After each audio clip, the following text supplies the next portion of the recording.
Hello students, welcome to our YouTube channel Gaurav classes. So आज की इस वीडियो में हम डिस्कस करने वाले हैं Bohr radii of nth orbit. ठीक है, तो वीडियो शुरू करने से पहले सबसे पहले मैं आपको ये कंफर्म करा दूं कि यहाँ पर हम nth ऑर्बिट के लिए ही क्यों निकाल रहे हैं। देखिए, बोहर चाहता तो फर्स्ट ऑर्बिट के लिए भी निकालता, सेकेंड ऑर्बिट के लिए निकालता, थर्ड के लिए निकालता, फोर्थ के लिए निकालता and so on. But Bohr था साइंटिस्ट, उसके पास था दिमाग, तो बोहर ने बोला ऐसा करते हैं, हम nth ऑर्बिट के लिए निकाल देते हैं। ठीक है, और n बराबर 1 रखेंगे तो फर्स्ट ऑर्बिट के लिए आ जाएगा, n बराबर 2 रखेंगे तो सेकंड ऑर्बिट के लिए, n बराबर 3 रखेंगे तो थर्ड ऑर्बिट के लिए एंड सो। तो देखिए, इसीलिए बोहर ने सीधे किसका रेडियस निकाला, nth ऑर्बिट का। अब देखिए, यहाँ पर आपको एक फिगर शो हो रहा है, यहाँ पर आपका एक न्यूक्लियस है जिसका चार्ज है Zi। ये तो मैंने बता दिया था, बट इसको एक बार मैं और एक्सप्लेन कर दूंगा। उसके आगे यहाँ पर एक इलेक्ट्रॉन है जो कि सर्कुलर रेड कलर के ऑर्बिट पे घूम रहा है विद द वेलोसिटी Vn। ठीक है, अब यहाँ पर देखिए, सबसे पहले कुछ यहाँ पर नोटेशंस हैं, इसको मैं आपको बता देता हूँ। पहला E बोले तो चार्ज ऑन इलेक्ट्रॉन, दूसरा नोटेशन आपका Vn है velocity of electron in the nth orbit, M है आपका मास ऑफ इलेक्ट्रॉन, Rn है आपका रेडियस ऑफ nth ऑर्बिट। ठीक हो गया, एंड Jd मैंने बता दिया है चार्ज ऑफ न्यूक्लियस। तो सबसे पहले तो मैं ये बताता हूँ कि चार्ज ऑफ न्यूक्लियस कैसे निकाला गया। देखिए, न्यूक्लियस में क्या होते हैं, न्यूक्लियस में क्या होते हैं, प्रोटॉन। और प्रोटॉन किसके इक्वल होते हैं, एटॉमिक नंबर के इक्वल, ये मैं बता चुका हूँ, सोच के देखिए। और प्रोटॉन का चार्ज कितना होता है, charge of one proton, charge of one proton कितना होता है, जितना इलेक्ट्रॉन का चार्ज होता है, सिंपल सी बात है, बोले तो E पॉजिटिव में प्लस E बोल लो। तो चार्ज ऑफ Z प्रोटॉन कितने हो जाएंगे बताइए, तो यूनिटरी मेथड प्लस ZE। आई बात समझ में। अगर एक प्रोटॉन का चार्ज E है तो Z प्रोटॉन्स का चार्ज कितना हो जाएगा, Z इंटू E। वही मैंने यहाँ पर लिखा हुआ है। अब देखिए, अब यहाँ पर अकॉर्डिंग टू फर्स्ट पॉस्टुलेट, पहला पॉस्टुलेट बोहर ने क्या कहा था बताइए। बोहर ने कहा था कि जो सेंट्रीपिटल फोर्स होगा वो बैलेंस किया जाएगा आपके इलेक्ट्रिक फोर्स के द्वारा, यही चीज़ बोला था। देखिए, अब यहाँ पर अगर मैं सेंट्रीपिटल फोर्स लिखूँ तो कितना हो जाएगा आप बताइए, mv² अपॉन r, बट हम nth ऑर्बिट पे डील कर रहे हैं तो vn² upon rn equal to Fe कितना हो जाएगा इलेक्ट्रिक फोर्स, 1/4πε0। देखिए, Q1 Q1 की जगह चार्ज ऑफ न्यूक्लियस बोले तो Jd इंटू Q2 की जगह चार्ज ऑफ इलेक्ट्रॉन बोले तो E।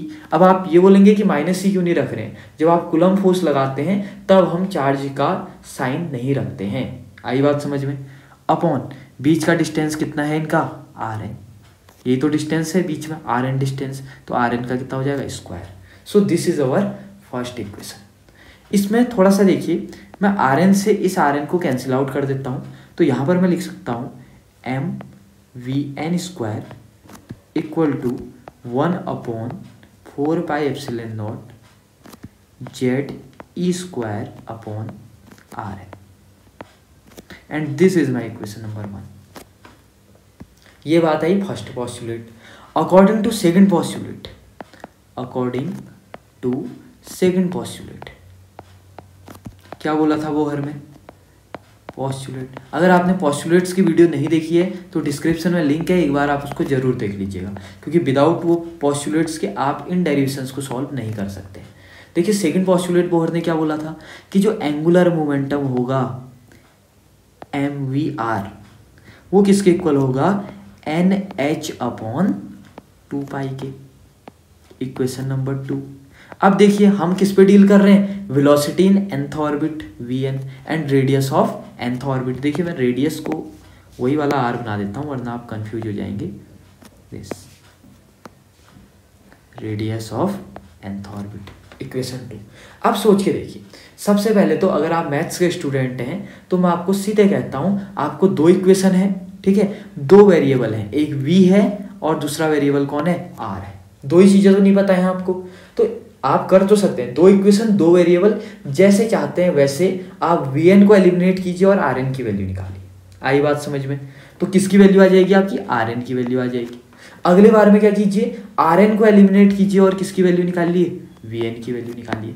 इसके लिए आप कुछ भी कर सकते हैं, इधर से वी एन की वैल्यू निकालिए, उधर रखिए। आप मैथ्स के स्टूडेंट आप कुछ भी कर सकते हैं, ठीक है। और अगर आप बायोलॉजी के स्टूडेंट हैं तब भी आपके लिए कोई दिक्कत नहीं होनी चाहिए, क्योंकि ये बेसिक सा फंडा है। आई बात समझ में। बट अगर आप इसको याद करना ही चाहते हैं तो मैं यहाँ पर आपको एक शॉर्ट ट्रिक बता देता हूँ।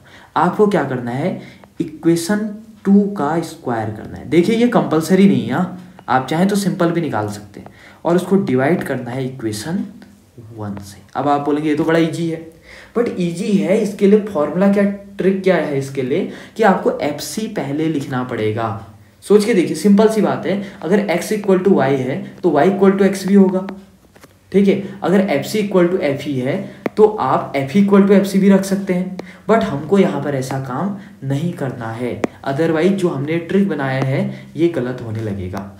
आई बात समझ में। पहले हमें FC लिखना है, देन हमें FE की वैल्यू लिखनी है, यानी कि इधर mv²/r होना चाहिए और इधर पे क्या होना चाहिए, आपका कूलम फोर्स होना चाहिए। चलिए इतना अगर आप कर लेते हैं, इक्वेशन 2 का स्क्वायर कीजिए और 1 से डिवाइड कीजिए। जो मैंने बोला उसको नोट कीजिएगा, ठीक है। देखिए इक्वेशन 2 का स्क्वायर बोले तो m² vn² और यहाँ पर हो जाएगा rn², तीनों का स्क्वायर होगा। यहाँ के LHS से इक्वेशन 1 का LHS डिवाइड मान लीजिए, mvn²। देखिए अब आप समझ गए होंगे मैंने सेकंड इक्वेशन का स्क्वायर क्यों किया। देखिए सेकंड इक्वेशन में खाली vn दिया हुआ था, जबकि फर्स्ट इक्वेशन में vn² था, और मुझे vn एलिमिनेट करना है, तो इसलिए मुझे क्या करना पड़ेगा, आपका नीचे वाली इक्वेशन सेकंड इक्वेशन का स्क्वायर करना पड़ेगा। इक्वल टू RHS का भी स्क्वायर कर लीजिए, सेकंड इक्वेशन का n² h² अपॉन 2 पाई का स्क्वायर, 2 का स्क्वायर 4 और पाई का स्क्वायर π², डिवाइड बाई इक्वेशन 1 जो कि क्या है 1/4πε0 ZE² अपॉन RN। ठीक हो गया। अब देखिए क्या कर सकते हैं आप, अब करते हैं हम कैंसिल आउट। कैंसिल आउट किससे करेंगे, vn² से vn² कैंसिल आउट, एक m से इधर वाला m² कैंसिल आउट। और कुछ हो सकता है बताइए, यहाँ पर क्या वैल्यू आएगी, चलिए पहले लिख लेते हैं, अदरवाइज कन्फ्यूजन क्रिएट हो जाएगा। इधर पे एक m बचा न्यूमरेटर में और एक rn का स्क्वायर बचा, इक्वल टू देखिए n² h² अपॉन 4π²। ये डिनोमिनेटर वाली वैल्यू सबसे ऊपर चल देगी, तो इंटू 4πε0 ऊपर आ जाएगा, उससे मल्टीप्लाई है आपका Rn अपॉन ये वाली वैल्यू आपकी इधर मल्टीप्लाई हो जाएगी, यानी कि ऊपर क्या है खाली ZE²। ठीक है। अब देखिए कुछ कैंसिल आउट हो सकते हैं तो कैंसिल आउट कर लेते हैं। देखिए 4 से 4 कैंसिल आउट, पाई से π², पाई टाइम कैंसिल आउट। और कुछ हो सकता है, देखिए ये Rn से ये Rn² कैंसिल आउट, और भी कुछ देखिए, बस इतना ही हो रहा है। तो यहाँ से हम Rn की वैल्यू अगर हम निकालना चाहें तो Rn इक्वल टू कितना हो जाएगा, Rn इक्वल टू देखिए n² h² ε0 अपॉन देखिए m नीचे आ जाएगा, ये वाला m नीचे आ जाएगा दिस, ठीक है। इस m को नीचे लिख देता हूँ, इंटू एक पाई बचा है नीचे, इंटू ZE²। आई बात समझ में। So this is the expression for Bohr radius. ठीक है, आप चाहें तो इधर तक नोट कर सकते हैं। अब देखिए यहाँ पर इम्पोर्टेंट क्या है, अब देखिए ε0 की एक पर्टिकुलर वैल्यू होती है, चलिए ऐसे करते हैं, ε0 की एक पर्टिकुलर वैल्यू होती है जो हमको आती है, h², h होता है प्लैंक कांस्टेंट में, प्लैंक कांस्टेंट की एक वैल्यू होती है, मैं उसका स्क्वायर भी कर सकता हूँ। मास ऑफ इलेक्ट्रॉन मुझे पता होता है, पेपर के पहले पेज में लिखा होता है। पाई की वैल्यू 22/7 या 3.14 मुझे पता होती है। E², चार्ज ऑफ इलेक्ट्रॉन 1.6 × 10⁻⁻19 पता है मुझे, और मैं चाहूँ तो उसका स्क्वायर भी कर सकता हूँ। यानी कि इतनी वैल्यू जिनको मैंने पीले कलर से सेट किया हुआ है, ये सारी वैल्यूज हमें पता है। तो हमारे साइंटिस्ट ने हमारे लिए क्या मदद की कि इन सभी वैल्यू को कैलकुलेट करके उन्होंने हमारे सामने रख दिया, ठीक है। और हमारे सामने इन सब का कैलकुलेशन करके कितना आया, दिस Rn इक्वल टू देखिए इन सब को कैलकुलेट करके आया हमारा 0.53 × 10⁻⁻10। और ब्रैकेट में कौन कौन सी वैल्यू हमको नहीं पता थी, एक हमको n² नहीं पता थी और एक हमें जेड नहीं पता थी। आई बात समझ में? So this is our second expression. अब देखिए, अब आप चाहें तो ये रेडियस आएगी मीटर में। किस में आएगी? इसका जो यूनिट होगा वो मीटर होगा, लिख लेता हूँ यहाँ पर।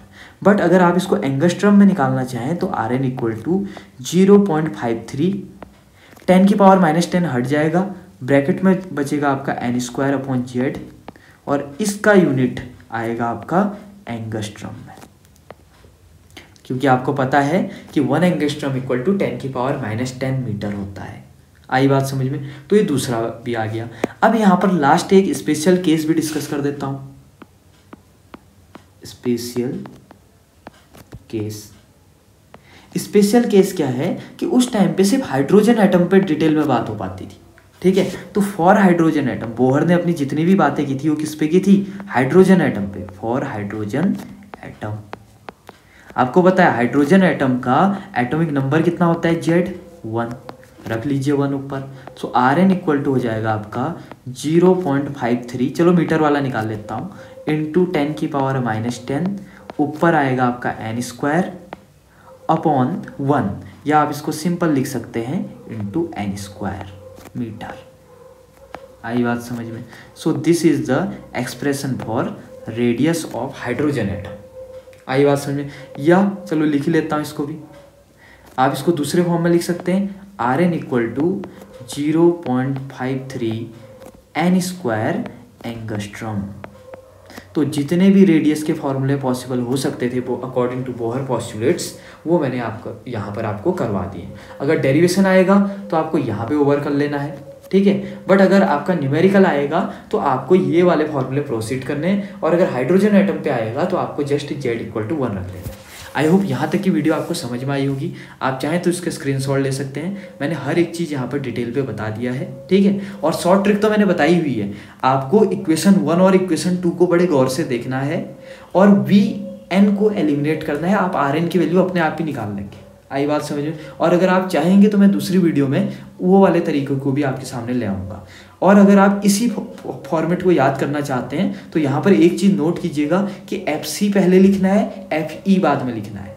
आई बात समझ में? अदरवाइज आपका Rn का फॉर्मूला नहीं बनेगा। ठीक हो गया? चलिए फिर आप चाहें तो इसका स्क्रीनशॉट ले सकते हैं। चलिए मिलते हैं अगली वीडियो में। पढ़ाई करते रहिए अपनी। Thank you very much.